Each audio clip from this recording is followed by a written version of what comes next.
Gəlirlər üzrə açıqlamalar cədvəlinin tərtib olunması barədə video təlimat.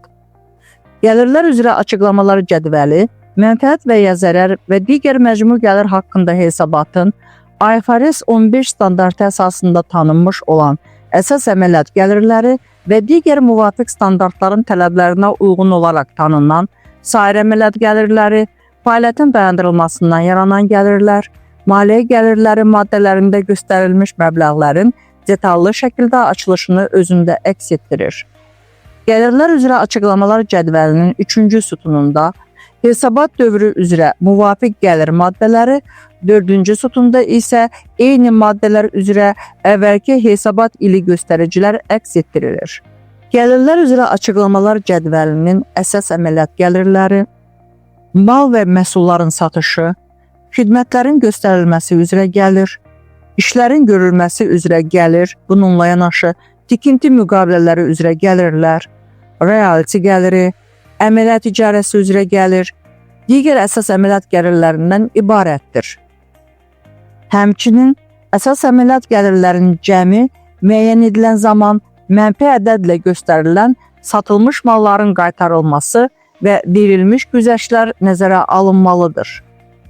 Gəlirlər üzrə açıqlamalar cədvəlinin sair əməliyyat gəlirləri blokunda müvafiq standartların tələblərinə uyğun olaraq tanınan gəlirlər qeyd edilmişdir.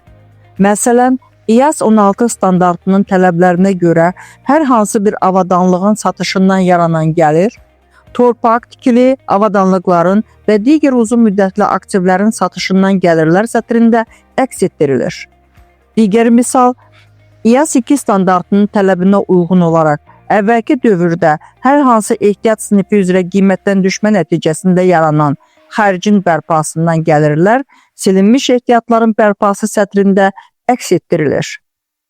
Gəlirlər üzrə açıqlamalar cədvəlinin maliyyə gəlirləri maddəsi, faiz gəlirləri, banklara yerləşdirilmiş depozitlər üzrə gəlirlər, istiqrazlar və digər borc alətləri üzrə faiz gəlirləri, dövlət və ya digər istiqrazlar və digər borc alətləri üzrə faiz gəlirləri, qiymətdən düşmüş borclar üzrə faiz gəlirləri, maliyyə icarəsi üzrə gəlir, faiz xərcləri yaradan öhdəliklər üzrə məzənnə gəliri və digər maliyyə gəlirləri alt maddəsindən ibarətdir.